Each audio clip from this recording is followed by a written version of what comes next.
I'm the coordinator for special collections. Can you guys hear me okay? Helen, can you hear me all right? Yes, ma'am. Excellent. So how is everyone doing? Great. Good? Excellent. Me too. Well, thank you so much for coming out tonight to share some time with me, my husband, my kids who are outside in the lobby in the little pen. And yes, they are my kids. Anybody else in the audience have dogs? I'm just curious. Who has a dog? Okay, most everybody. And who doesn't? Anyone living vicariously through all these dogs we read about? All right, well, so-and-so can be yours too. They love just about everyone. They're excited to be here. So am I. I brought a few fun things with me tonight. We've got some coloring pages. They're outside on the table. And I had stickers made. I'm trying to show you how much I love my dog. So I brought stickers, coloring sheets, and just so you know, after the program, if you're interested, Salt and Soap do sign their book. I did have laser scans made of their feet, thanks to Flagstaff Stamp and Engravers over there on 4th Street. It was amazing. So Christmas is coming, and if you would like your pets to sign Christmas cards, you can do this too, and it's lots of fun. So they can sign your book for you if you like. And I do live and work up at Grand Canyon. I drove down just this evening. I'm driving back tonight watching for elk and deer as I head my way back home. But I also want you to know that I brought some of the current National Park Service guides. These are only good through the 30th though, so November 30th. This has all the programs and fun things to do in Mass. Who has not been to Grand Canyon? One. Okay, personal invite up in the top. You'll have to come visit. What do you guys think? Is it a great place? Yay, Grand Canyon! Yes, this is the Grand Canyon State for a reason. It is a spectacular resource that we all share. I'm really lucky. I'm really honored to live and work there. So, again, thank you so much for coming out. I do kind of move around. Hopefully you can see me. I'm kind of a little person. But hopefully at least you can hear me if you can't see me. So I'm here tonight to share a really fun story with you. And again, it is a true story. I do live and work at Grand Canyon National Park. I have for the last 8 years, and I'm hooked. I love it. I've worked at the bottom. I've worked up at the top. It is an amazing place. And my day job is working for the National Park Service. But I'd like to make this very clear. I'm not here tonight as Ranger Lori. I'm not here representing the federal government.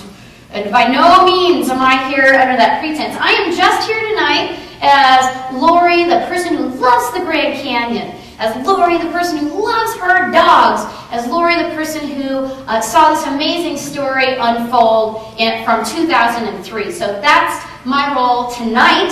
And again, this is a true story, and I'm going to read it to you tonight. Is that okay? Yeah, sure. Excellent. Oh, good.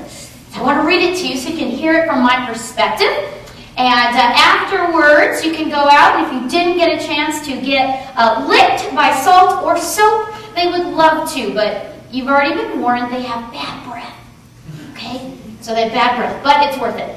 So this is a story that involves, obviously, a very special place. This is a World Heritage Site. This is a global icon. This is an amazing resource that all of us share. This is also a story about special people. The people who take care of these resources, park ranger staff, and people like you. The people who love those places, visit them with their friends, share them with all that they know, who want to take care of them. And obviously, it's a cool adventure story. I swear this is the kind of story that people dream of having, like, I want to do that, and that. And these little dogs did it when they were 3 months old.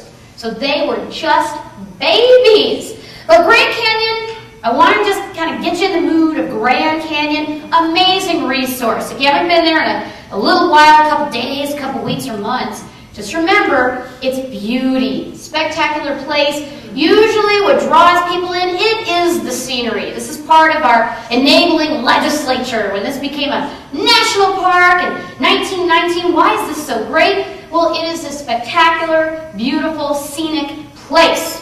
And it draws not quite 5 million people from across the globe every year. And I do like to say that we are one of the most visited national parks in the system. Anyone want to guess how many national park units there are across the United States? 392. Hey, very good. Let's give a hand. You just got the newest one. Where's the newest one? I bet you knew. San Francisco. Look at that. Yes, it's a spin-off of Rosie Riveter, World War II home site. It's Port Chicago. It became its own. It's very exciting, right?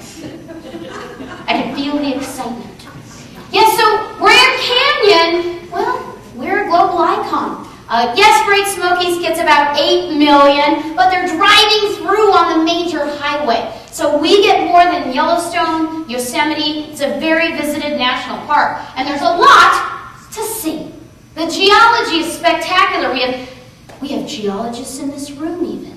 So if you have geology questions, I bet we might get some cool, detailed answers later. But if you want to see almost half the story of planet Earth's geology laid out in front of you, you can do that standing on the edge of the Grand Canyon. And throughout each of these layers, they tell us about life, about climates, of how things have changed over time, and it's right there in front of our face. It is an amazing resource with a powerful river that feeds most of the Southwest, its water supply. Not only did it carve Grand Canyon, but it nourishes all of us in Arizona. Many of us, at least in Phoenix and Tucson. So some pretty spectacular things, and it's extreme. You got extreme geology, an extreme river, and very extreme ecology. I do like reminding people that it's not just a geologic resource. It's an incredible biologic resource. We are one of the most diverse national park sites in the system. Pretty interesting, isn't it? Over 1,700 species of plants, even more than Great Smokies with its vascular plants. That's pretty impressive. So you can go from hot, dry deserts. Who's hiked into the Grand Canyon in the summer? Only a handful. Was it warm? Burning inferno! And at the same time, you can come to the Grand Canyon in the winter. Who's been to the North Grand in the dead of winter? Oh yeah, like 1 or 2? And you probably got there by what? Snowmobile? Skis. Very cool. 40 miles from Jacob Lake. Very impressive. You've got a land of extremes, highs in the 120s, lows in the negative 20s. Very extreme landscape. It means you're going to find all sorts of different environments with all sorts of different oases, little springs and seeps that, life flourishes with wildlife living off of the vegetation. Everything from the little tiny lizards to the big, enormous elk, which if you come out and visit us at the canyon, you want to watch out for that on your drive out to the canyon. Get quite large. So everything is here, including some of the most endangered animals on Earth. And who might that be? The California condor. So everything is here. And it's extreme history.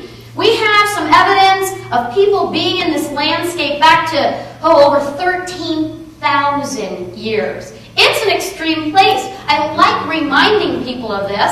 You can go see it, and my dogs have seen it. They've seen it all, just like you would on a visit to the Grand Canyon. So the things that could draw people in, well, obviously it's the landscape, but it's fun too. Parks are there to, preserve and protect neat things, cultural and natural resources, and they're there to provide enjoyment for people. You can hike. Who's hiked to the bottom of the canyon? For my hearty souls. Look at all that. Who wants to? All right. Come on back. Yeah. You're almost ready for a big hike, huh? How old are you? Oh, perfect. 4 years old? Hey, I just want you guys to know, I worked at the bottom of the canyon for 4 years. I have met someone who was 4 years old, I mean this, who hiked all the way down on their own. And all the way back up, which is a lot more than many adults can do. So that's very impressive. So come on out and hike in the Grand Canyon. Of course, there's lots to do. Considering my day job, I'd always suggest ranger programs. lots of fun.